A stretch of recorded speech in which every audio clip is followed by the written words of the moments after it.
together. Stop those feet. Cheer another for the big man himself, Jack Whitehall!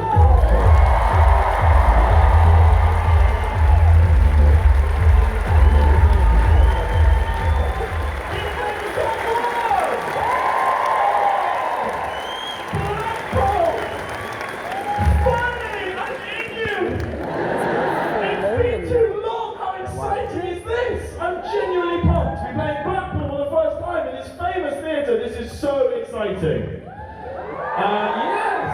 I want to find out a bit about you guys before we get going. First up, give me a cheer if you bought the ticket for this evening. I like these guys. Give me a cheer if you've been dragged here this evening by someone who bought a ticket. Wow, very honest. Finally, give me a cheer if you only came here this evening in the hope of seeing my dad.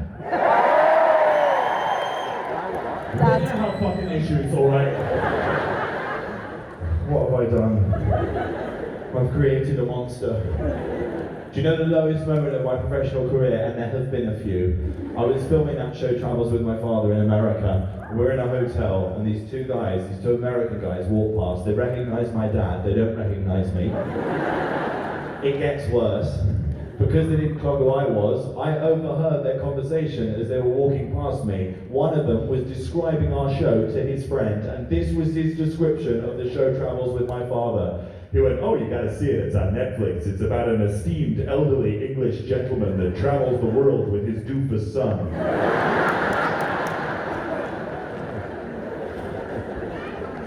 Well, the doofus son is in charge tonight. So, Brexit.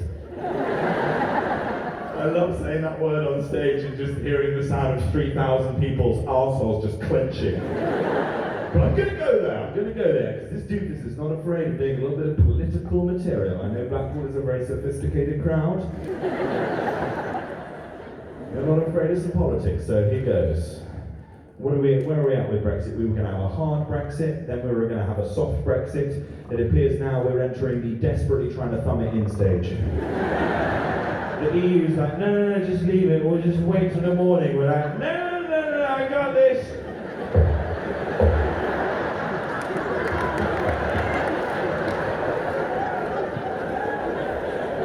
Alright, just stick it in, but make sure you put on a rubber. Don't worry, you can always trust Boris to pull out.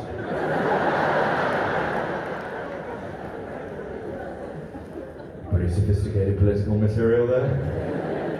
I think you've got to look for the light with Brexit. I'll tell you the best story that I saw throughout the whole of Brexit. It was about Tim Martin, the head of Wetherspoons. He's one of the big Brexiteers, Mr. Wetherspoons. And I'm calling him Mr. Wetherspoons. That's the worst Mr. Men character ever.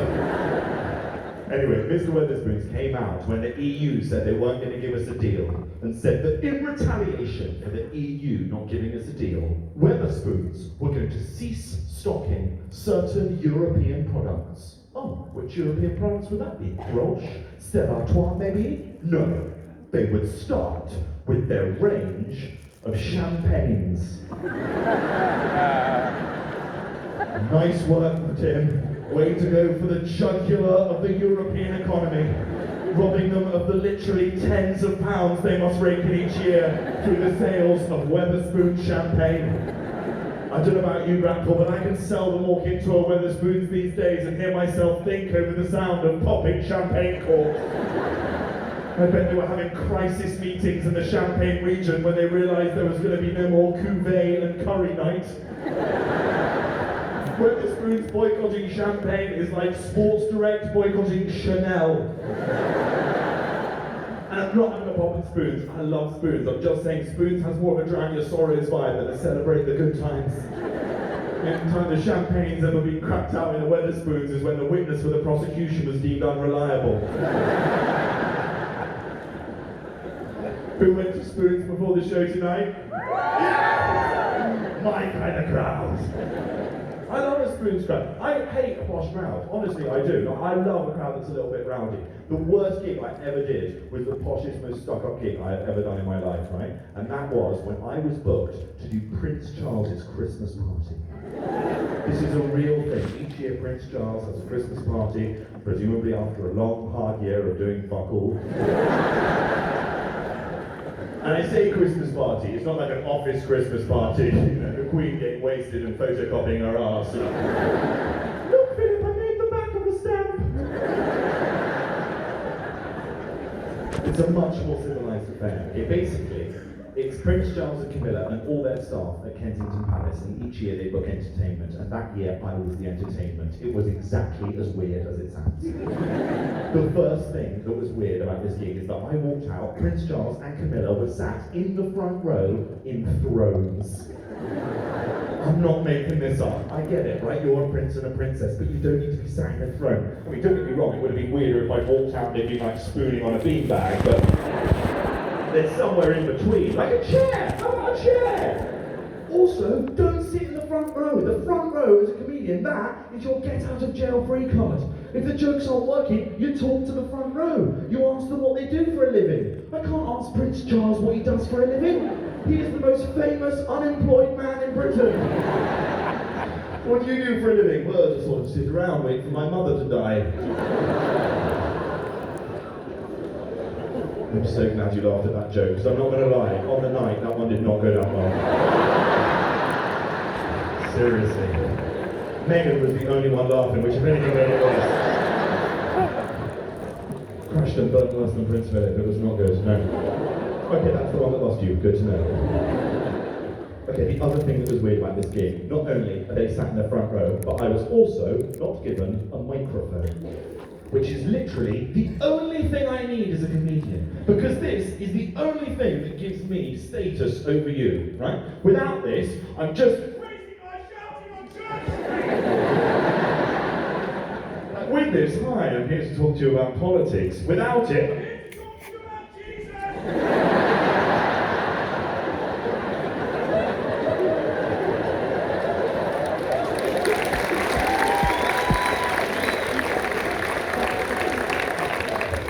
No mic, they're in the front row, and it didn't go well, you know, for 45 minutes I was there dancing around like the court fucking jester. And my final insult came when I was leaving the stage, because there was no applause as I was leaving the stage. I know, the final parting shot was overhearing Prince Charles, as I walked off, whisper to Camilla, I think next year we'll try a magician. Anyway, I hooked them up with Magic Mike, she fucking loved it. You gotta know your crowd. That's the problem with a comedian. And when you travel all the time, it gets difficult. Like, I've just been doing shows in America, and you don't realise the cultural gap between England and America is so wide. I'll give you a perfect example of the cultural divide, okay? This is something that we all do. It is a beautiful British idiosyncrasy. Every single person in this room, if you are in a bar or a restaurant, and you hear the sound of a glass smashing, you go,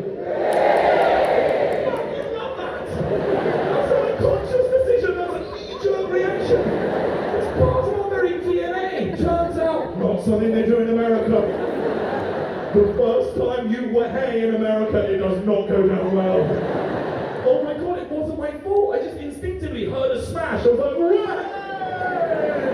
The filthy looks that I got. Anyone would have thought that I dropped that coffin.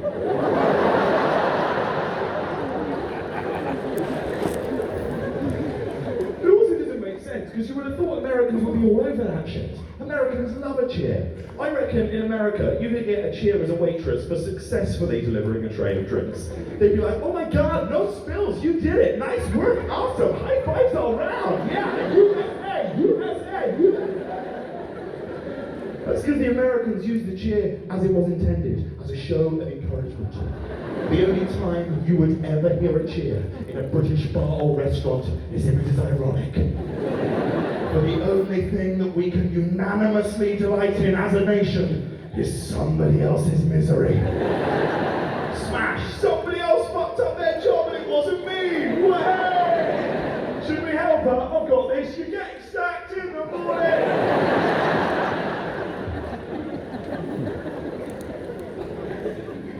Probably should have asked, do we have any Americans in?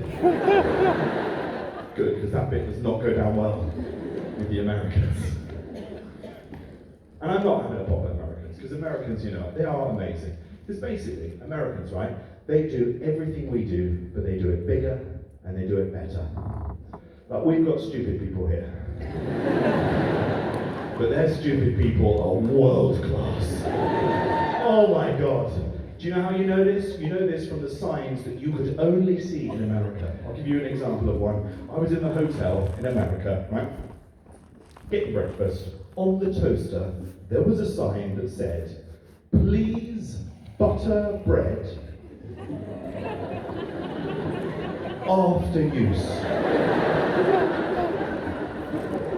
If you do not know that you are meant to butter your toast after it has been toasted, you should not be allowed anywhere near a toaster unless you're taking it with you into a bath.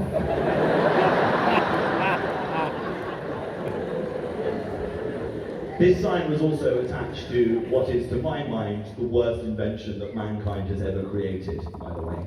The hotel conveyor belt toaster.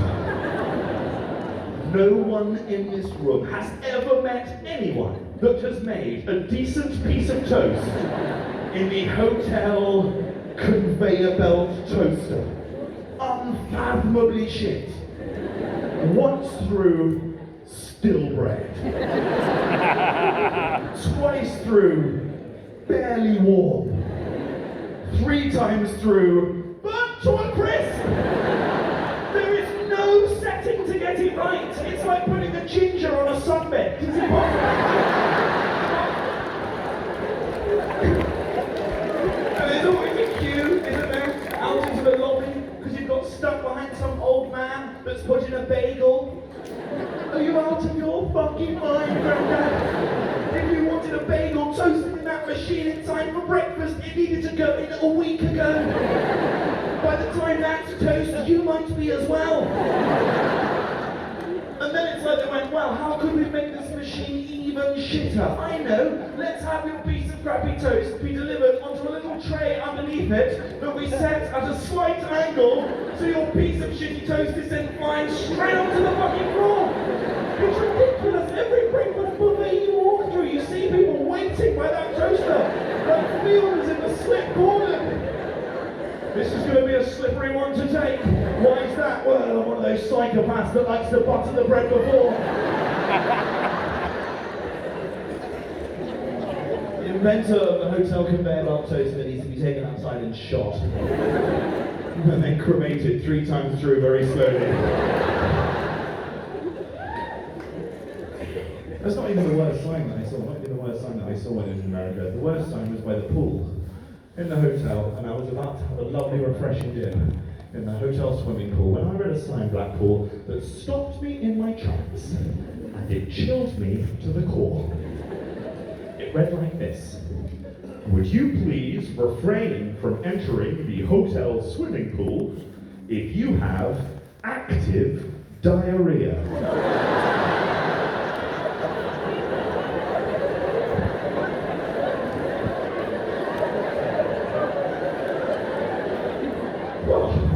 Thank you very much for putting me off this, or indeed any swimming pool ever again. Because that sign could only exist because someone did. To make matters worse, that is not a sign that you can walk up to, read, and then walk away. Because then every fucker will be like, he's got active diarrhea. Literally everyone thinks you've got active diarrhea now, Adam. That's the worst time to walk out of the auditorium. Couldn't be worse. Oh my God, I hope she doesn't. That would be awful. Oh Jesus, look, it's like the brown arrows down here. It's ridiculous. Is that really something that we need a sign to remind us of? I mean, don't get me wrong, Blackpool, I like swimming as much as the next man. But I accept that if I am in the clutches of an attack of active diarrhea, there are certain activities that I will not be participating in for a short while. Swimming, trampolining, horseback riding, skydiving, tandem skydiving, all activities. They had a gym in the hotel. Maybe they needed a sign up there saying, if you've got the shits, don't try the splits. Where does it end? Because also Also, once the signs start getting that specific, you leave yourself open to a very dangerous level of pedantry, don't you? Oi, you, stop wanking in the shadow end. There's no sign.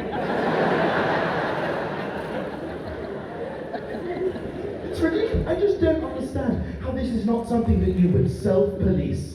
Like, I personally, I will admit, I'm the kind of man that genuinely lives his life governed by the fear that I might one day shit myself in public. It is a very real fear that will haunt me for the rest of my days. Case in point, every time I am in a car and I do not realise that the heated seat is on, I'm like, fuck, today's the day.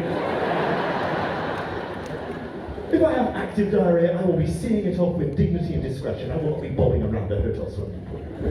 Also, sorry, more importantly, I haven't even addressed this aspect of it. What on earth does this phrase even mean, active diarrhea? As opposed to what? Inactive diarrhea? Dormant diarrhea? Yes, we've had diarrhea in the family for generations. My great-grandfather travelled to India, picked up a bit of the old Delhi belly, but fortunately, as he got the inactive kind, none of us have ever soiled ourselves. I can only assume that active diarrhea means it is literally coming out of your arse. If that is the case, and for some baffling reason, you have decided that your best chance of salvation is the crowded hotel swimming pool, I don't think you're the kind of fucker that stops to read a sign. Oh, what's this? No running, no diving, but yes, nothing about shitting. Well, bombs away! None of the language of that sign makes any sense. Active diarrhea is no more ridiculous than the use of the phrase, please refrain. Don't get me wrong, there is a time and a place for please refrain. Please refrain from using your phone. Please refrain from flash photography. But if you are about to take a running jump with active diarrhea into a crowded swimming pool, that is a time for back the fuck off.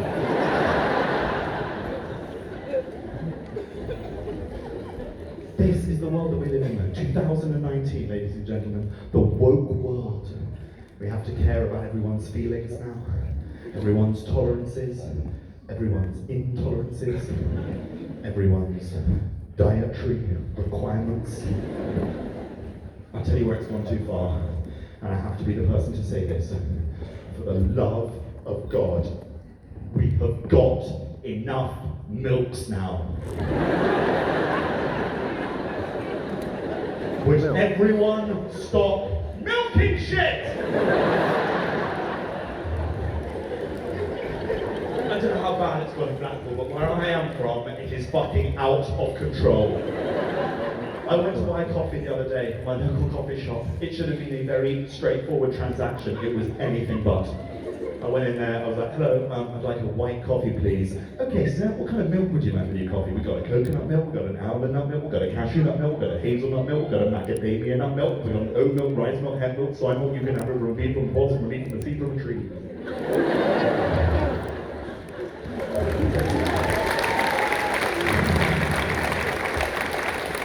I'd like it from a nipple, please. I don't care what type of nipple, preferably a cow's, but I'm not fussy. I'll take it from whatever nipple I can get. She looked at me like I had requested it from hers. Like I was the weirdo. I'm not the weirdo. You're the one that's in the back of the shop with your little friends milking cashew nuts. You're the freaks, not me!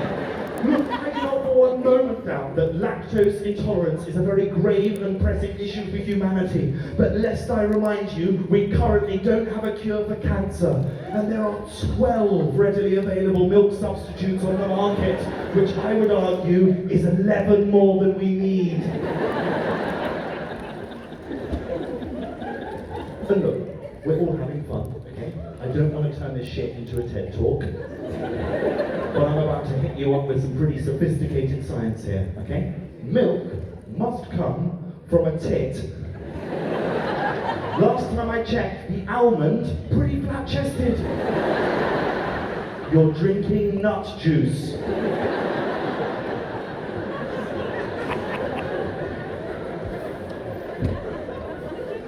I'm glad to hear that the great milk debate has reached Blackpool. Of course it has. This is a thriving metropolis.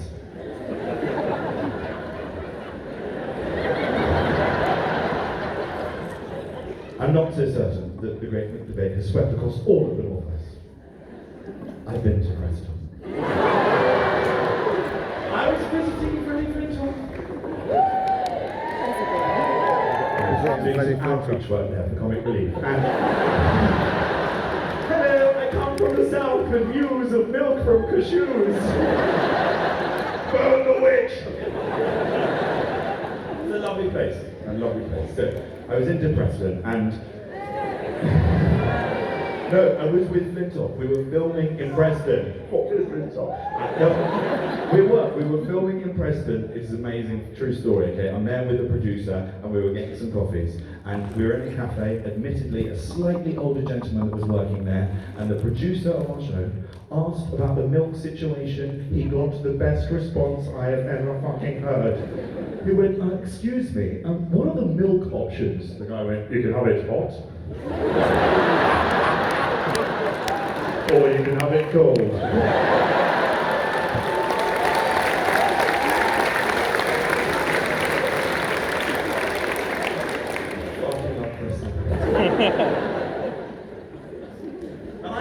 I know, we're in the wrong, the dairy drinkers. I don't know if we've got dairy drinkers. Where are the dairy drinkers in this evening? Yeah. Watch as we are the smokers of 2019.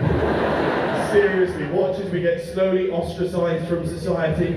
They'll give us our own designated areas to go drink our dirty titty milk in. They'll start putting scary warnings on the cartons soon. You go into the supermarket, pick up a pint of milk, they'll have a picture on the side of it. Warning, may cause healthy bones and teeth. And don't you dare in 2019 Blackpool, don't you dare drink your dirty titty milk through a plastic straw. Oh, no, you may as well be sucking it directly from the devil's dick. I got that lecture the other day from a friend of mine who is the classic environmental hypocrite. I don't know whether you've met this type of person. She gives it all that, yeah, I've got my reusable water bottle and my reusable coffee cup, all in my eco-friendly grocery bag. You drove here in a fucking Land Rover. Shut the fuck up. She comes to me about the straws. She's like, Jack, you can't use a plastic straw. What about the environment? What about the wildlife? You need a reusable straw. So I was like, okay, understood. I did. I went, I got myself a reusable straw. It's made of ivory. It works a fucking I'm doing my bit. I don't use coffee cups anymore. I just take my turtle shell into Starbucks. And I'm recycling condoms now. So, this guy knows what I'm talking about. Clean out any nut juice, stick it on the washing line. It's a bag for life, sir. Of course, the real answer to the problem is that we should all be going vegan. No, my friend, my flatmate Hugo, of course, just a normal guy. No, Hugo, my flatmate, who lives in the East Wing, top guy. Hugo recently came out as vegan. Not came out as vegan. He is a vegan now. The point is, he didn't want to call himself a vegan because he was worried that one of his mates would judge him harshly. So instead of calling himself a vegan, Hugo decided that he would identify as plant positive. Nice work, Hugo. Successfully sidestepped the wanker bullet there. And it's now literally every other word out of his mouth. He's like, Jack, you can make as many jokes as you like about me being plant positive. I'm gonna live 10 years longer than you. Not if you keep calling yourself plant positive around me. I will smother you in your sleep. Actually, I won't even need to smother you now, you're a vegan. I'll just place the cushion on your face, you'll be too weak to lift it off. You're suffocating me! No, just making you oxygen negative now. They're crying over spilt matches. Have you got... I probably should have asked before I launched into that, do we have any vegans in? Wait! Hey, I'm sorry, mate, I'm sorry. I know I'm vegan bashing, and vegan bashing is the easiest thing to do in the world. And the reality is, what you're doing definitely better for yourself and definitely better for the environment. The problem is, as human beings, we can't help but have a pop at vegans. And I know why we do it. It's because as human beings, we cannot bear anyone that has exercised any degree of self-control. And you all fucking do it. It doesn't matter what that self-control is. Someone that's become a vegan, someone that's given up drinking, someone that's quit smoking, someone that's running a marathon, someone that's started cycling to work. Your mouth goes, oh, good for you. And your head goes, cunt.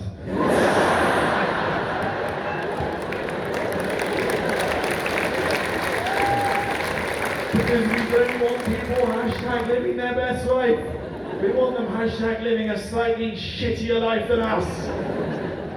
Some people still reeling from the use of the C word there, I'm so sorry. I know some people just hear the C word and they're like, ugh. Watch, I'll do it again, ready? Cyclist.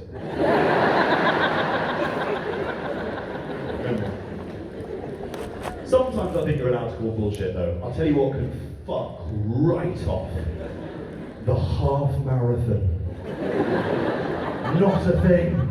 Look, who sponsors me to run a half marathon? You're only running half the distance. How about I go halfway to your Just Giving page? You're getting fuck all. You wouldn't get away with that with anything else. Oh, can you sponsor me to half climb Kilimanjaro? I'm going to walk up and get a taxi down. He wasn't even doing any training, this guy. He was like, yeah, I think I'm just going to wing it. I genuinely hope you collapse. And then I hope that an ambulance picks you up, drives you off, then suddenly pulls over onto the side of the road and is like, well, we took you halfway to hospital. Again, I'm sorry, do we have any half marathon runners in? Does anyone run a half marathon? Woo! One at the back. Give her half a round of applause. Just the one hand. Just the one hand.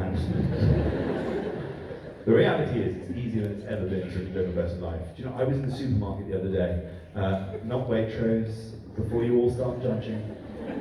After my last tour, my manager took me aside and said, Jack, if you ever want to be a relatable comedian that's like a man of the people, you need to stop talking about Waitrose.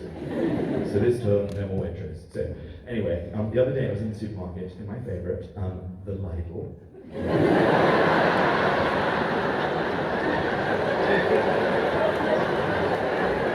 Not the Lidl and the Aldi, my babes.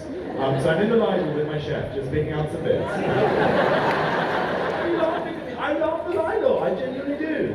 Who needs Waitrose with their meticulously organised aisles? I prefer a supermarket that feels like I've just stepped into a hoarder's storage unit. It's like fishing from a canal, you don't know what you're going to leave with. Ooh, what's on this shelf? Baked beans, a tin of Lithuanian cat food and a tyre. A single ski pole I see on offer? Oh no, it's the white stick belonging to the man that laid out this supermarket. Oh come on, get on board. I had to go into a fucking Lidl to write this material. What does everyone want for breakfast? How about my favourite breakfast cereals? I can't give you them, but I can show you their tribute acts. Fancy a bowl of Nutty Crunch cornflakes? Or maybe everyone's favourite breakfast trio, Plop, Schnapple and Fizzle.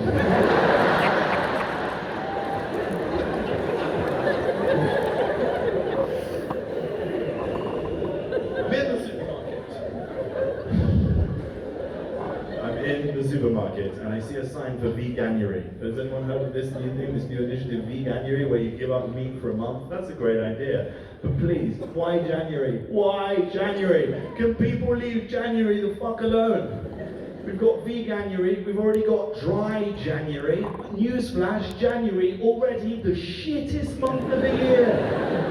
That is not a month we should be giving up vices. If anything, that's a month we should be finding new ones. Are you giving up booze and meat for January? Nope, but I will be taking up heroin. That month flies by and the Christmas weight just drops off. Who's with me? 2020 Smackuary. That's a month.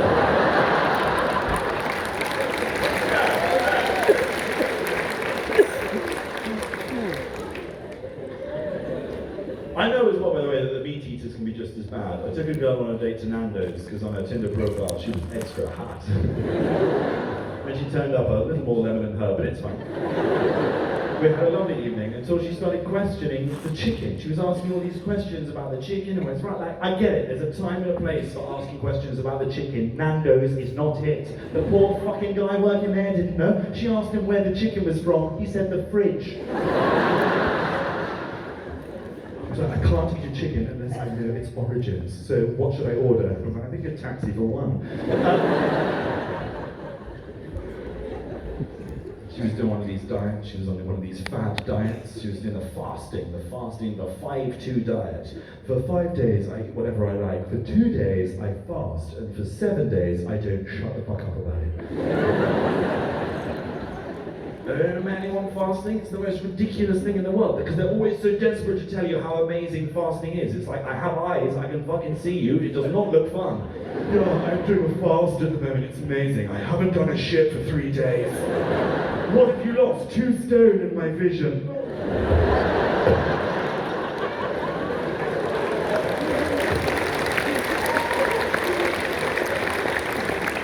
It's the best I've ever felt. So many of these fad diets. What's the one my friend did? He did one that was very effective. Crash diet. He did a crash diet. He was in a car crash, fed him through a tube, lost 2 stone. 2 stone, 3 stone, whatever the weight of a leg is, he lost it. See, what I like about that joke is that you didn't think it could get worse, and then suddenly out of nowhere it does.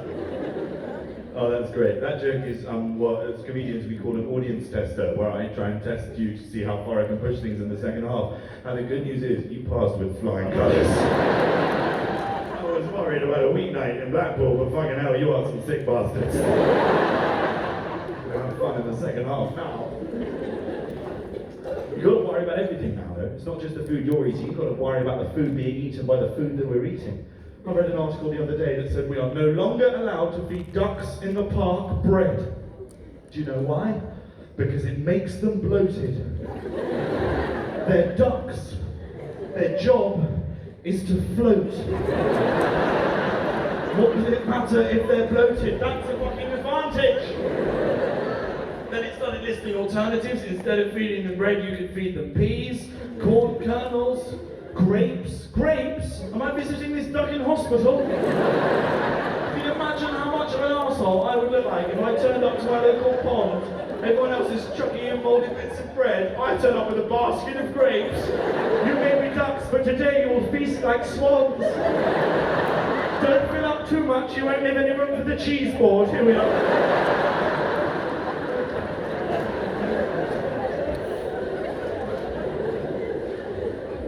It's out of control with the animal lovers.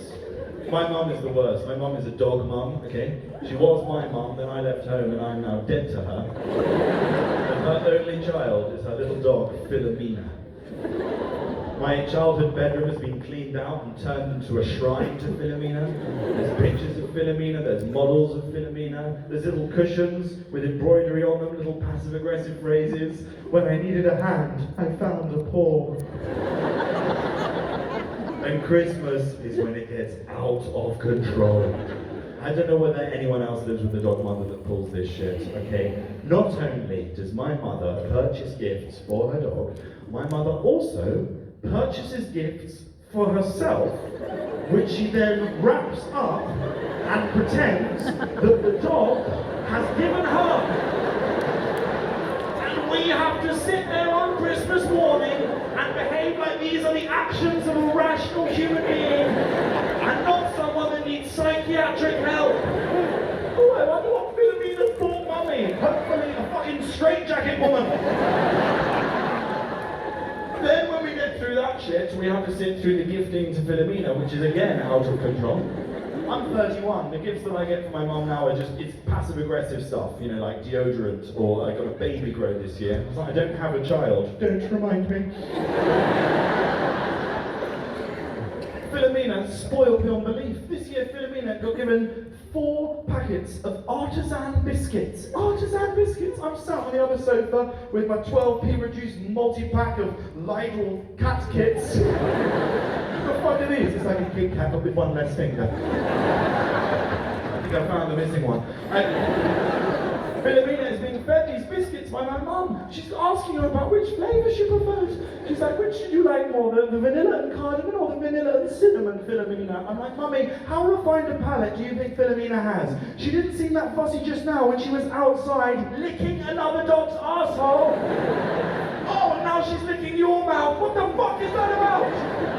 My mum, who is such a germaphobe, she will take a wet wipe to an ATM machine before using it, yet now appears happy to go ass to mouth with the neighbour's Shih Tzu.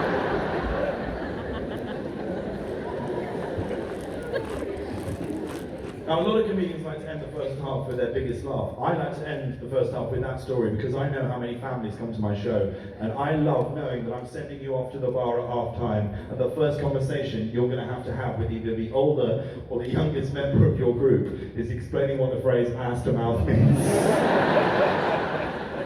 Ladies and gentlemen, go away, have a drink, and remember, respect your bar staff.